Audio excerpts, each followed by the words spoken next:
Hey guys, welcome to the shop. This is Jim. I thought I'd try and do some wiring video, maybe some explanations and some demonstrations of some of the tools and techniques and stuff that you've got to learn in order to do this if you're going to try and do your entire panel.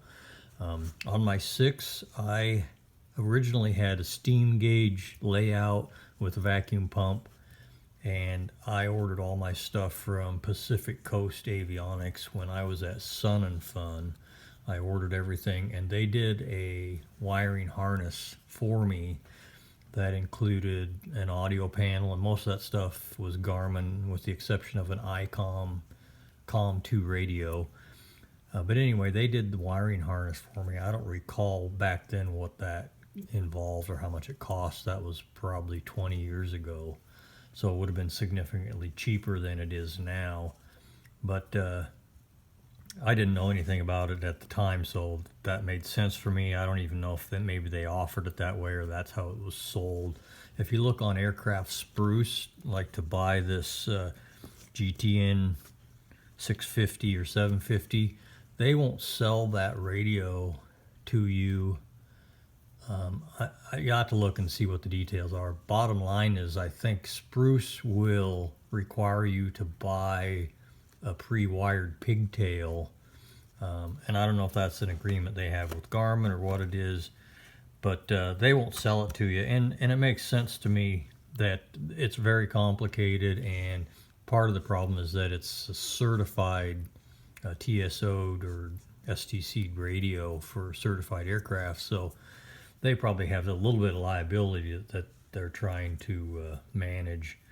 But the bottom line is, if you're going to try and wire your own airplane, including this sort of stuff, it's not the skill. It's kind of like building the airplane. The skill is not terribly difficult or demanding, but learning all of the nomenclature and pouring through all of the documentation that you need to get it wired up is a monumental task. I think it's not hard, but it takes some time, so you got to value your time and decide what's more important to you.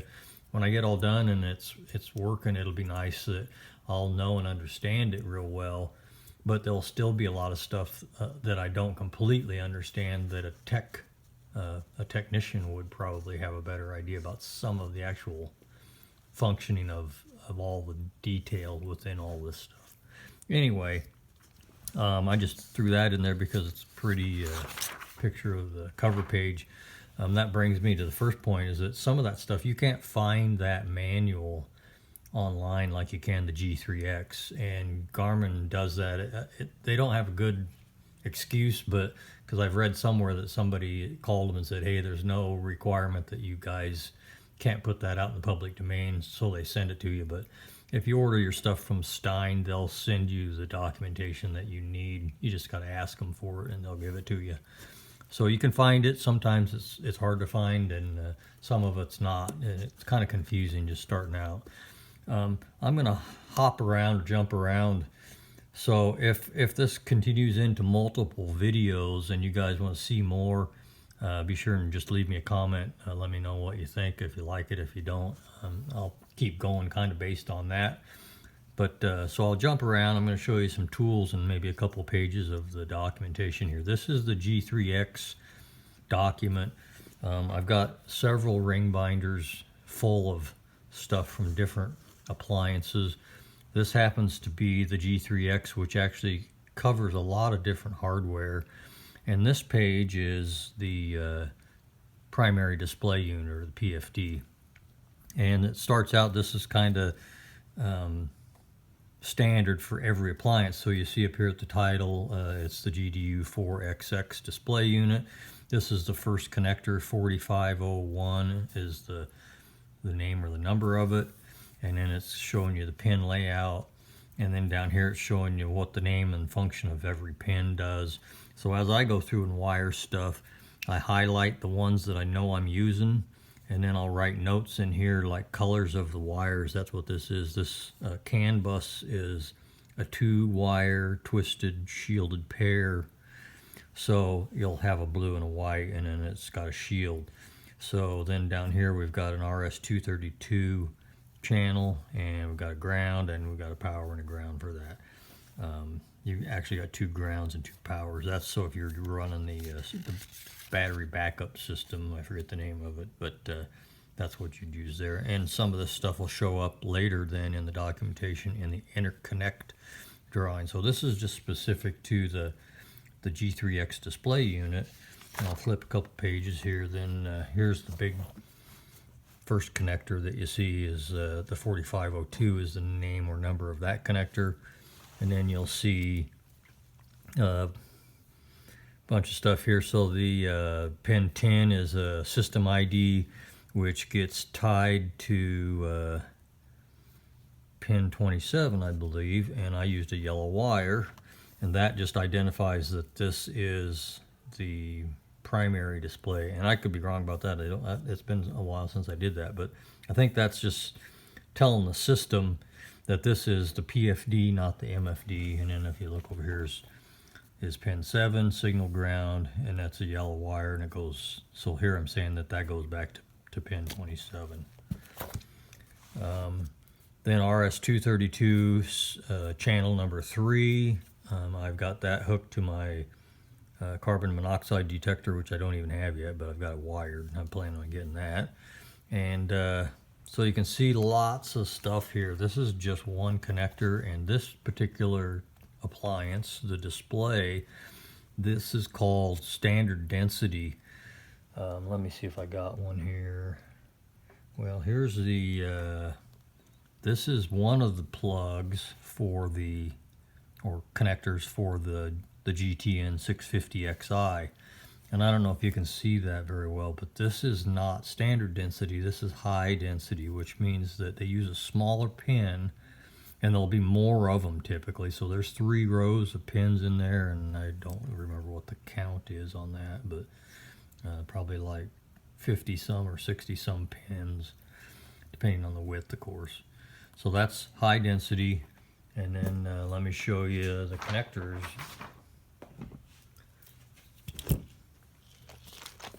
So this is one of my boxes of small parts. So you've got male or female. This is a standard density female. And then all of these, this is what was in that connector that I just showed you. That's the high density.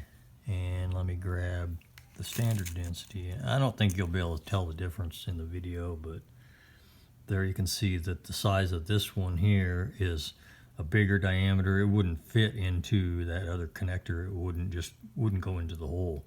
And this is the high density, and this is the standard. Same thing goes in for the male side of that. This is standard density, and then over here in this bucket is the high density. You can buy these connectors from Stein. I think I bought some extras. I think you probably get plenty with the connector kits that you buy when you buy the appliance, so you probably get all that you need there. Then I've got some other stuff in here that we won't talk about right now, but just various assorted miscellaneous connectors. Tools, kind of jumping around. So you're going to need wire strippers. That's the style that I think most people use. They work really good, and I'll show you here in a second. I'm just gonna, these are 2 wires that I actually use, kind of not a troubleshooting, but a diagnostic, that I wanted to plug in to the connector on the display to check for if it was grounded, to see where it went like I expected. But so I'm gonna clip this off and just show you this.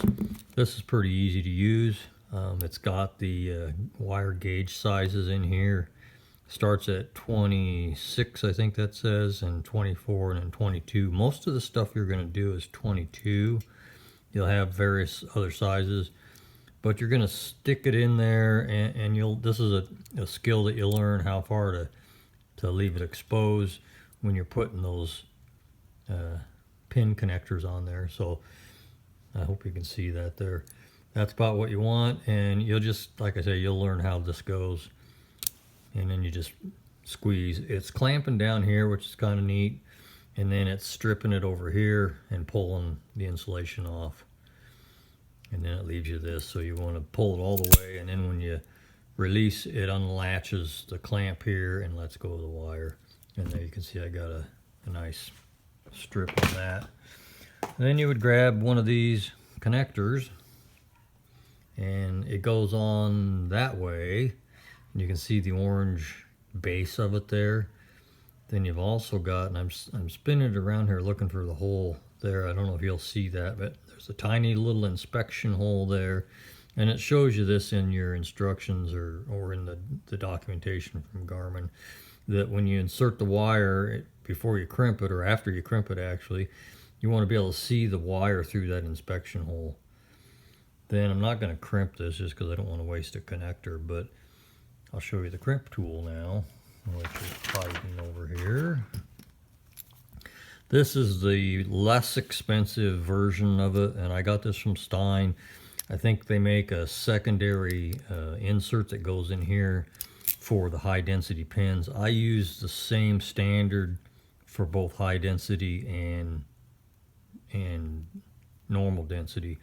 You'd slide this onto the wire like I had it earlier, and then you would, with it on there, you kind of hold it so it doesn't fall off, or point it up, stick it in there until it bottoms out, and then you'd squeeze the crimper all the way down.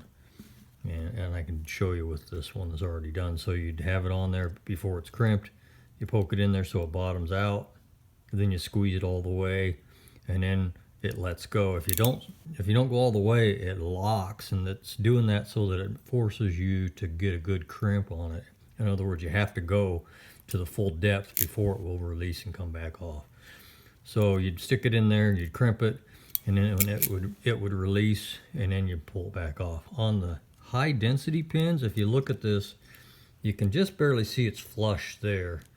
On the high density connectors, they actually go in a little bit further than that. And so what I do is I'll go ahead and bottom it out, I'll crimp it, and then I pull it back out just a little bit, and then crimp it again. And then you'll always want to tug on it after it's done, just to make sure that you got a good connection. Heat shrink, I'm going to show you one more thing here, and then I'm going to probably end the video, and we'll just kind of continue. So labeling and taking good notes is probably a good thing to think about if you're considering doing this. If you're good at making notes, you're kind of organized, you like to do that kind of stuff, that's going to be a huge advantage if you're going to try to wire your own airplane. So the one thing that I do that I think is going to help in the long run and help me avoid mistakes and kind of keep track of it is wire labeling. And when I did my 6, I actually used clear heat shrink, and then I printed on the laser printer labels, and then I curled up the label and slid it under the clear heat shrink, and then put that on the wire. That's a real pain, and nowadays you can buy heat shrink wire labelers, and that's what I use. This is just an example of a label that I made. Probably changed something, and so this is an obsolete label.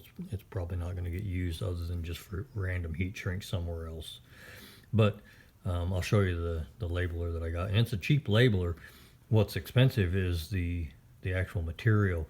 I've ordered a bunch of this from McMaster the other day just because I was getting low, and that was the easiest place for me to get it. I think you can probably get it a lot cheaper on Amazon, but I've never had good luck with Amazon as far as delivery times and that sort of thing, and I just didn't want to wait. And I knew McMaster had it, and I've got an account with them already, so that's what I did. Let me grab the labeler. It is a Dymo labeler, and then the label cartridges are right here. These things are like from McMaster. They're like 35 or 40 bucks a piece. That's 5 foot of 1/4 inch heat shrink. It prints that black lettering on the white heat shrink tube. And so I just, as I'm following through the instructions, I just will label every wire as I go. And I try to label both ends, and I'll put as much information as I think I need on the label to help me identify it. So when I come back the next day, that I can easily look at a wire and see if it's not inserted into the connector yet. I can tell where it goes. If I'm laying underneath the panel, I should be able to look at a wire label and tell where it goes or where it came from and that kind of thing. So here's a, must be for a transponder. That means that it's on the RS-232 channel number 3. It's going,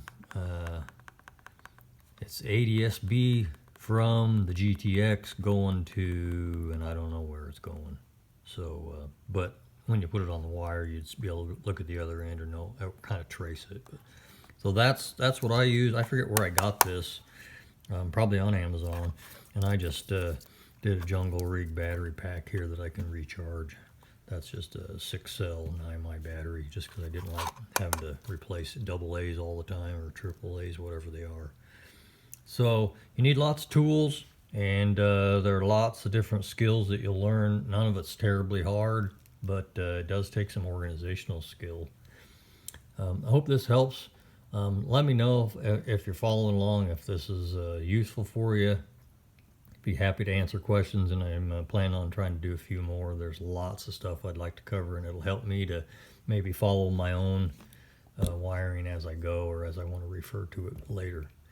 But that's all for now. We'll see you next time.